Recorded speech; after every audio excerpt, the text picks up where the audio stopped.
Books Inspirational presents an unabridged recording of Fancy Pants by Cathy Marie Hake, narrated by Barbara Caruso and directed by Jenny Seelig. This book is copyrighted 2007 by Cathy Marie Hake. This recording is copyrighted 2008 by Recorded Books, producer and publisher of Recorded Books Inspirational, an imprint dedicated to stories of faith and the human spirit. When Big Tim Crichton spies the mincing fop headed toward Forsaken Ranch, he is appalled. Thankful his boss isn't around to witness the arrival of his kin, Tim decides he'll turn Fancy Pants Hathwell into a man worthy of respect. Thing is, Lady Sidney Hathwell never intended to put on men's clothes in the first place. And now, Fancy Pants. Chapter 1. New York, 1890. Rexall Hume planted his hands on the desk and leaned forward, his scowl rivaling a gargoyle's. "You've tested my patience far too long, Lady Hathwell. A year and a day, that's how long I've waited." Sidney Hathwell met his gaze unflinchingly. "Surely you're not intimating my father was unworthy of a proper period of mourning?" "Which ended 10 days ago."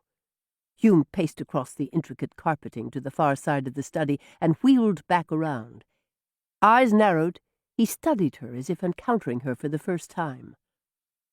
Sidney stood in silence and returned his gaze with equal frankness. In the week since she'd arrived, they'd shared only 3 stilted meals. He'd left orders for the staff to assist Sidney and her aunt whenever they required, then spent the balance of his time away from the residence. No small wonder he now stared at her as if she were a stranger. What did they know of each other? Nothing. Over the past year he'd not bothered to correspond with her. Oh, he'd sent condolences in the form of a telegram. She'd responded, as was proper, with a small card of acknowledgement. Silence, then, yawned across the Atlantic. She couldn't break it. A woman didn't pursue a man. It simply was not done. A full year of no contact. Then he'd telegraphed for her to come.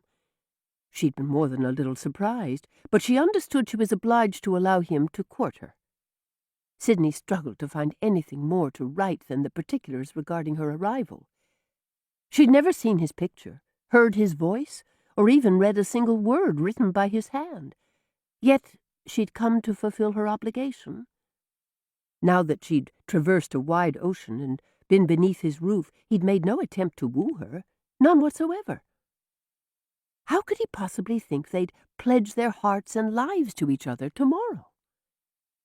Hume stalked toward her, a stiff smile plastered across his face.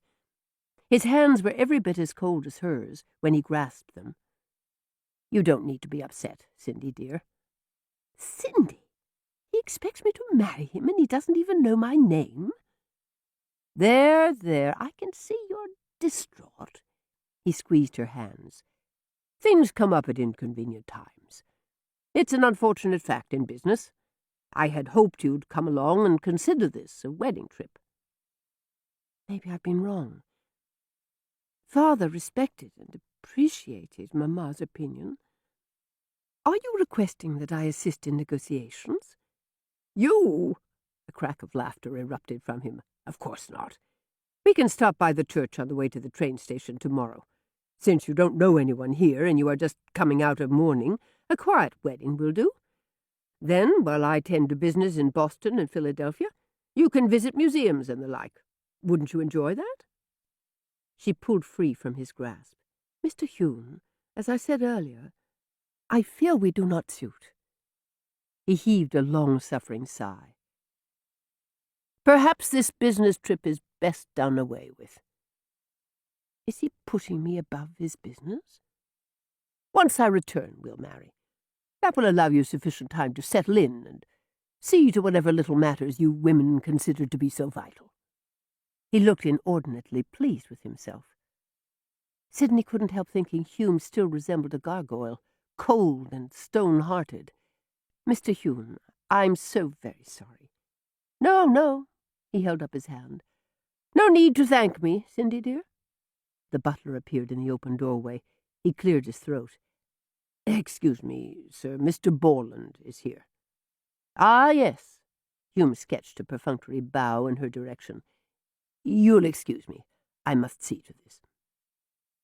Dismissed as though she were a cranky child in want of a nap, Sidney managed a chilly nod and headed upstairs. She tried twice now to tell Mr. Hume that she couldn't marry him. He'd ignored her concerns on both occasions and brushed her aside so he could conduct further business. She tried to be honorable. Now she'd do what she must. To keep listening to this audiobook, I've left you a link in the description so you can do it, at no cost thanks to Audible's 30-day free trial.